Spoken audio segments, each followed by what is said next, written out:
বাইদেউ নমস্কাৰ। নমস্কাৰ। যি পঞ্চায়ত নিৰ্বাচন হৈ গ'ল তাত ফলাফল ঘোষণা কৰা হ'ল। তাত আপুনি নগাঁও জিলাৰ ৰহা সমষ্টিৰ অন্তৰ্গত দেওধৰ গাঁও পঞ্চায়তত আপুনি 7 নং ৱাৰ্ডৰ পৰা জয়ী হৈ আহিছে। ৰাইজে আপোনাৰ ওপৰত যিটো আশ্বাস আৰু বিশ্বাস দেখুৱালে কি ক'ব, আৰু লগতে আপোনাৰ চিনাকিটো দি ল'ব। সৰ্বপ্ৰথমে মই তোমালোকৰ চেনেললৈ ধন্যবাদ জনাইছোঁ, স্বাগতম জনাইছোঁ। হয়। লগতে মই দেওধৰ পঞ্চায়তৰ অৰ্থাৎ 105 নং দেওধৰ পঞ্চায়তৰ 7 নং ৱাৰ্ডৰ সমূহ ৰাইজক আন্তৰিক অভিনন্দন জনাইছোঁ।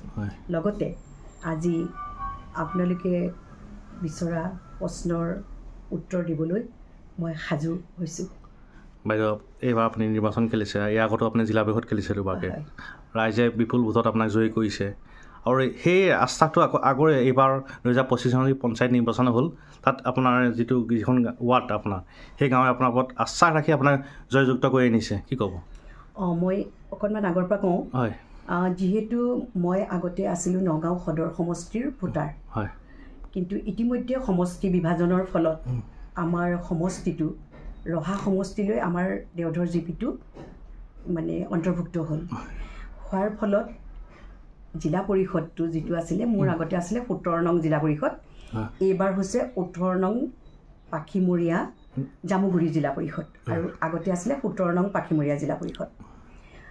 এই জিলা পৰিষদটো অনুসূচিত জাতিৰ বাবে এইবাৰ সংৰক্ষিত হ'ল, কাৰণ পঞ্চায়ত বিধিমতে সদায় ৰোটেশ্যন হয়।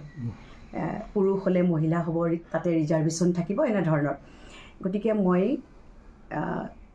নেখেলোঁ বুলি ঘৰত আছিলোঁ, কিন্তু ৰাইজে আহি মোক ক'লে, দীপিকা বাইদেউ আপুনি খেলিব লাগিব, যুৱকসকলেও আহি, কাৰণ আপুনি যদি বহি দিয়ে তেতিয়াহ'লে আমাৰ মনটো ভাল নালাগিব, কাৰণ আমাৰ প্ৰত্যেকটো অনুষ্ঠানতে আপুনি আমাৰ লগত সহযোগিতা আগবঢ়ায়। আৰু তেওঁলোকৰ আশা আকাংক্ষাক মই নিৰাশা নকৰি মই ৱাৰ্ড মেম্বাৰ হিচাপে প্ৰাৰ্থিত্ব ল'লোঁ, প্ৰতিদ্বন্দ্বিতাত নিৰ্দলীয় প্ৰাৰ্থী হিচাপে প্ৰতিদ্বন্দ্বিতা কৰিবলৈ ওলাই আহিলোঁ। আৰু তেওঁলোকৰ মৰম আৰু স্নেহৰ মাজত মই ইমানেই মই সুখী হ'লোঁ যে তেওঁলোকে মোৰ কাৰণে দিনে ৰাতিয়ে কষ্ট কৰিলে ৰাইজখিনিয়ে, আৰু মোক নিৰ্বাচিত কৰাৰ ক্ষেত্ৰত বলিষ্ঠ পদক্ষেপ ৰাইজে ল'লে। সেইকাৰণে মই তেওঁলোকৰ শ্ৰীচৰণত পুনৰ প্ৰণিপাত জনাইছোঁ, যাতে মই তেওঁলোকক যি আমাৰ চৰকাৰে দিয়া যি উন্নয়নৰ পুঁজি, সেই পুঁজি যিখিনি ৱাৰ্ডৰ কাৰণে আহিব, মই সুন্দৰভাৱে তেওঁলোকৰ সুপৰামৰ্শ লৈ কাম কৰিম বুলি মই মনত পুহি ৰাখিছোঁ। আৰু কিবা যদি সোধে? সেইটো হয়।